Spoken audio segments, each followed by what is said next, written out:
Hello दोस्तों, स्वागत है आपका हमारे यूट्यूब चैनल सिविल सर्विसेज मंत्रा में। आज हम बात करने वाले हैं भारत की एक ऐतिहासिक उपलब्धि के बारे में, जो है कि दीपावली फेस्टिवल को यूनेस्को की इंटेंजिबल कल्चरल हेरिटेज सूची में शामिल कर लिया गया है। तो इस वीडियो में हम इससे रिलेटेड सारी डिटेल को समझेंगे और ये भी जानेंगे कि अब तक कुल कितनी सांस्कृतिक धरोहरों को यूनेस्को की इस प्रतिष्ठित सूची में शामिल किया गया है।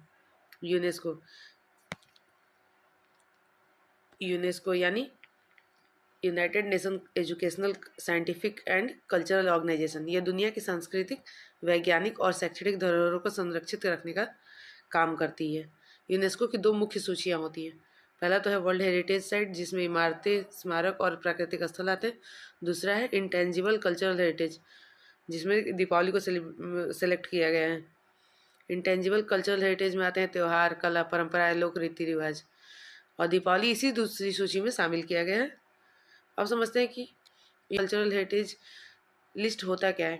यह सूची उन परंपराओं को मान्यता देती है जो कि मानवता को जोड़ती है और पीढ़ी दर पीढ़ी चलती रहती है और तथा सांस्कृतिक पहचान का आधार है और जिनका संरक्षण अत्यंत आवश्यक है, क्योंकि यूनेस्को हर साल दुनिया की उन परंपराओं और त्योहारों को चुनता है जो सिर्फ प्राचीन ही नहीं बल्कि समाज को जोड़ने का भी काम करते हैं।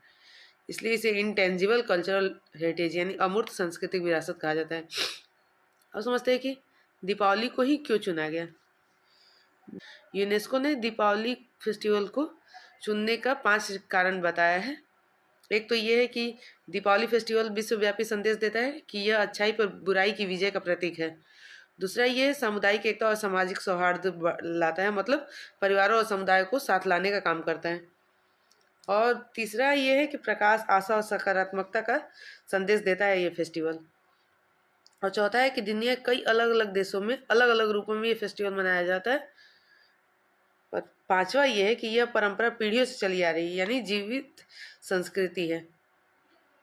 कि अब हम भारत की सारी UNESCO intangible cultural heritage list को समझेंगे। दीपावली इसमें 16वां है। तो अभी हम 15 के बारे में जानेंगे कौन कौन सा है। रामलीला है, जो कि 2008 में से आया था। तो कालबेलिया नृत्य है राजस्थान का। मुदु येटू केरल का है। वैद्य परंपरा आयुर्वेद की है। बौद्ध चैंटिंग लद्दाख हिमालय का है। संख्या भजन 2013 मणिपुर का है। योग 2016 में शामिल किया गया था। नौकली या धुंधल नृत्य 2012 में शामिल किया गया था। छाऊ नृत्य, जो कि बंगाल, उड़ीसा और झारखंड में होता है, वो 2010 में शामिल किया गया था। और कुंभ मेला को 2017 में, बौद्ध चैंटिंग ऑफ लद्दाख को 2012 में, और तंजावुर की पारंपरिक गुड़िया और मूर्ति कला को 2013 में, वारली चित्रकला को 2021 में, और दुर्गा पूजा को पश्चिम बंगाल में 2021 दुर्गा पूजा और बार्ली चित्रकला को 2021 में, दुर्गा पूजा को 2021 में शामिल किया गया था। बार्ली चित्रकला महाराष्ट्र से संबंधित है, जबकि दुर्गा पूजा पश्चिम बंगाल से। और नोरबू लिंग का कारीगरी को, जो कि तिब्बत की हस्तकला है, 2022 में शामिल किया गया था। आप समझते हैं कि जो चीज़ें यूनेस्को लिस्ट में शामिल हो जाती है उसका क्या महत्व होता है।